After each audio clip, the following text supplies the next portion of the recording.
El 2022 para Vélez fue un año muy agridulce. Por un lado, la labor del conjunto de Liniers en el torneo local fue verdaderamente malo, no logrando clasificar entre los primeros 4 de la Copa de la Liga y terminando 26º ya en la segunda parte del año en el torneo largo. En paralelo, el equipo logró alcanzar las semifinales de la Copa Libertadores, algo que no conseguía desde el año 2011. Alexander Medina, técnico que logró llevar a Vélez hasta esa instancia, había ganado solamente 6 de 27 en el torneo local, pero con la espalda de haber hecho una gran Copa Libertadores, el técnico uruguayo logró seguir en el cargo de cara al 2023. Vélez enfrentó el mercado de pases vendiendo a 2 de sus mejores jugadores, Orellano al Vasco da Gama y Perrone nada más y nada menos que al Manchester City. Y curiosamente, los únicos 2 refuerzos fueron las llegadas de Gastón Gómez y de Juan Ignacio Méndez.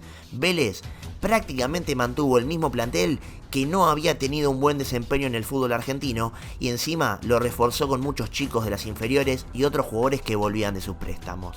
A pesar de las dudas sobre los refuerzos y el armado del plantel, el debut del Vélez de Medina fue prometedor, superando con comodidad a Gimnasia por 3-1. Los goles fueron convertidos por Hanson y por Bou. Enrique descontó para los dirigidos por el Chirola Romero.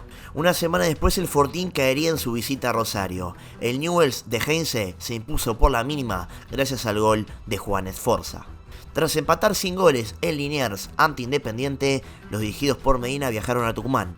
Florentín ponía en ventaja a Vélez, pero un gol sobre la hora de Marcelo González sentenciaba el empate final en el monumental José Fierro. En la fecha 5, Vélez recibió Boca. El último campeón del fútbol argentino abrió el marcador con un gol de Langoni. Ya en el segundo tiempo, Hanson de penal lo podría empatar. A pesar de jugar con uno más durante todo el segundo tiempo, Vélez terminaría perdiendo por un gol de Figal, faltando 5 minutos para el final del encuentro. Tras la derrota, Medina suspendió la conferencia. Dicha acción fue un símbolo claro de que el ciclo estaba totalmente cumplido. Horas más tarde, lo que era un rumor se convirtió en realidad. El entrenador uruguayo dejó el cargo, habiendo ganado un solo partido en las primeras 5 fechas, y además se fue con un saldo bastante negativo. Dirigió a Vélez en 40 oportunidades, de las cuales solo ganó en 11, empató en 13 y cayó en 16. No llegó a alcanzar el 40% de la efectividad. Tras la partida de Medina llegaría la clásica danza de nombres para encontrar al sucesor, y tras una aparición en los medios, la gente empezó a pedir por el regreso de Ricardo Gareca al banco de Vélez. Y en los primeros días de marzo, esa ilusión se terminaría concretando. Después de 9 años y 2 meses, el Tigre volvería a sentarse en el banco del Fortín. En el medio, los de la B azulada viajaron con Bravo como técnico interino para jugar ante Talleres en el Kempes, y sería triunfo por 2-1. Con los goles de Brizuela y Julián Fernández, Vélez volvió al triunfo. Romero descontó para el conjunto cordobés. Finalmente llegó el ansiado debut de Gareca. El lunes 13 de marzo y por la fecha 7, Vélez recibió a Platense. Osorio de cabeza inauguró el marcador y parecía que era todo alegría y felicidad en el regreso del Tigre a su casa, pero finalmente Castro, con fortuna, terminaría empatando el partido y el resultado no se volvió a modificar. En la fecha 8 Vélez volvió a jugar de local ante Central Córdoba de Santiago del Estero. Los de Gareca ganaron, gustaron y golearon por 4-0. Prato, Osorio, Julián Fernández y Prestiani convirtieron en aquella noche en Liniers, y el de Fernández seguramente fue el gol más curioso de todo el campeonato. En la fecha 9 empató sin goles en Varela ante Defensa y Justicia, y en la 10 recibió a Banfield. El taladro se puso en ventaja con un gol de Sosa, pero el Fortín tuvo una gran levantada. Con los goles de Prato y de Hanson logró darlo vuelta. La historia parecía sentenciada, pero un gol en contra de Godín en el minuto 83 sembró las dudas, y finalmente Milton Jiménez, en el último minuto, selló la igualdad que cayó como un baldazo de agua fría a todos los presentes en el José Amalfitani. Una semana después jugaría en Alta Córdoba ante el recién ascendido Instituto. La gloria se impuso por la mínima gracias a un zapatazo de Roberto Bocci. En la fecha 12, Vélez volvería a decepcionar en condición de local tras empatar sin goles ante Barraca Central. La malaria de resultados siguió en Santa Fe, ante el Colón de Gorosito, que rápidamente se puso en ventaja en el primer tiempo con 2 goles de Wanchope Ávila.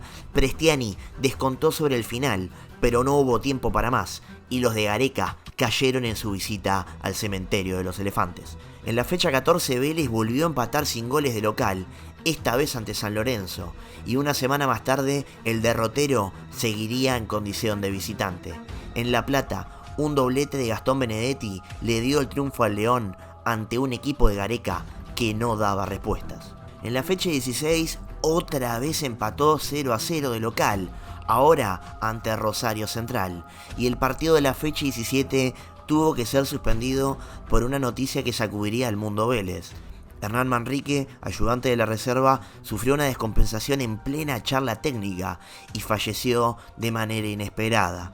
Vélez se vestía de luto y recién iba a volver al ruedo una semana después, nada más y nada menos que ante River. En la fecha 18 jugó ante River. El conjunto de Martín de Michelis se puso en ventaja con un gol de Robert Rojas en el primer tiempo. Prato lo empató y puso fin a la racha sin convertir de local. Faltando 10 para el final, nuevamente River se puso arriba en el marcador con un gol de Beltrán. Pero un zurdazo Ortega 5 minutos después puso tablas para el empate final. En la fecha 19, Belgrano fue el último verdugo del ciclo Gareca. A los 2 minutos Vegetti marcó el primero y Pereira liquidó la historia un ratito después. Gareca, por un malestar físico, encendía las alarmas y suspendía la conferencia. Al otro día no se presentó al entrenamiento y horas después, junto a Rapizarda y Bacedas, se enfrentó a los micrófonos para comunicar su salida. El ciclo duró apenas 12 partidos, con un triunfo, 7 empates y 4 derrotas, una efectividad de apenas el 27%, y además con Vélez en el fondo de la tabla y a solo 3 puntos del descenso. En este contexto de crisis y tras un breve interinato de Bravo, en el cual Vélez no pudo sumar puntos, llegaría la repentina aparición del gallego Méndez, que dejó colgado Unión para salvar del descenso al cuadro del que es hincha y donde surgió de las divisiones inferiores. Con la conducción del ex marcador central y tras una depuración del plantel, Vélez lograría salvarse del descenso en la última fecha de la Copa de la Liga, y aquel plantel, que surgió de imprevisto para sacar a Vélez del foso, terminaría siendo el germen del equipo que un año más tarde terminaría consagrándose campeón del fútbol argentino. ¿Y ustedes? ¿Qué recuerdo tienen del regreso fallido del Tigre Gareca a Vélez durante el 2023? Y como siempre les digo, si les gustó el video, dejen un like, un comentario y suscríbanse, que es totalmente gratis y haciéndolo me ayudan un montonazo a que este canal siga creciendo. Además, tienen en la descripción todos los links a mis redes sociales por si me quieren seguir o por si quieren dejarme alguna sugerencia. Además de que tienen el link del cafecito por si quieren dejarme una donación monetaria por este trabajo realizado. Así que sin más nada que agregar, yo soy el Gallego Veloso y nos vemos en el próximo video.